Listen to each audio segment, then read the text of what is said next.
Hello seekers, welcome to Punneit Astrology, your one-stop astro channel.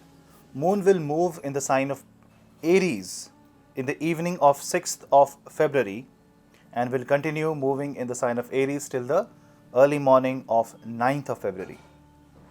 Now, during the movement of Moon from Pisces to Aries, you need to understand that it will restart its journey, the zodiac journey from Aries to Pisces once again. It's a new cycle and it will cross the Gandanta of Revati and Ashwini. This motion of Moon means new ideas will come in. You will have to give up few old ideas. You will have to give up the previous negative thoughts. This will also give you new passion, new imagination, a new hope. Why? Because the Lord of Aries is Mars, and Mars will be in the 9th house along with Venus.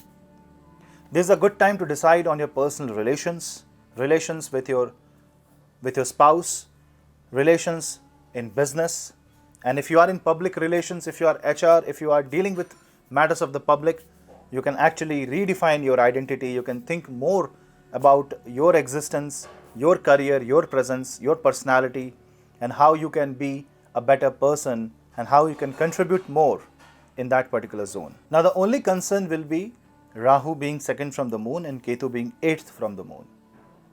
Now remember, Ketu is in Scorpio. That means Ketu is placed at the zodiac sign where moon gets debilitated. So on one hand, there will be a lot of enthusiasm. But on the other hand, there will be a lot of assumption of resources, assumption of capacity, abilities, romanticization with your own capabilities, with your own efforts, and therefore over-assessment of your own potential. You need to be very, very careful with how you start your journey, how you decide the next course of action, how you decide the next statement that you will make in your relationship. Because overcommitment will be a bigger problem when moon will be in the sign of Aries.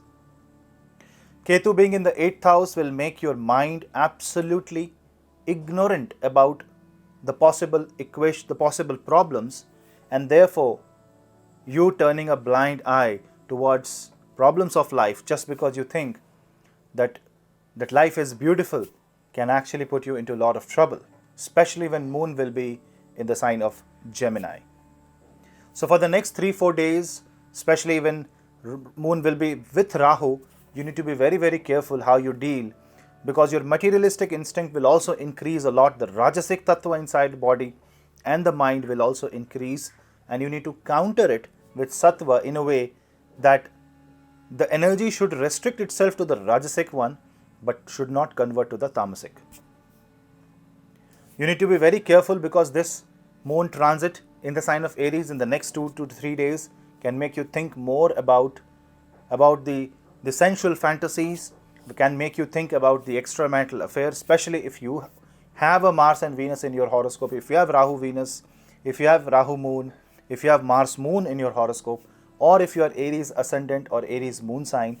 This can be one angle which you should be careful, because if a negative step is taken in that direction, remember, Sun and Saturn will immediately bring defamation, will harm the reputation. Rather, you should think about traveling, think about exploring, think about rejuvenation, renewal. You can go to a spa, you can have a good diet plan, you can think more about exercise, yoga, a good environment where you can heal yourself. Maybe a short trip once the COVID intensity reduces. All these factors will come into play and will give you a new fresh air, a new breath of life and a new hope. Remember, it may not be necessary that you have to execute it on the very day moon will make its move, but this can also mean that you can plan something for the future that gives you a smile on your face. So plan a vacation, think about traveling to places where you always wanted to be, and if you cannot by any means, by any reason, because of any reason, if you can't, then what should you do? You can watch travel vlogs. There are a lot of videos available. You can just engage your mind, because after all it's a moon transit and it's a game of psychology. Engage your mind into activities, focus more about exploring through books, through videos, expand your imagination. But when the matter comes to the real life, when it comes about investment, inheritance, talking to spouse, conversation with family members, you need to apply logic and you need to restrain from using negative words, because over assessment of your potential can make you overconfident, and then you will tend to take wrong decisions, and one wrong statement during this time can ruin almost anything. So that was a quick take on the moon transit in the sign of Aries. This is a Martian energy. There's a transit with Martian energy, and you need to make the best use of it. So chant Hanuman Chalisa for greater benefits and peace of mind. I appreciate your time.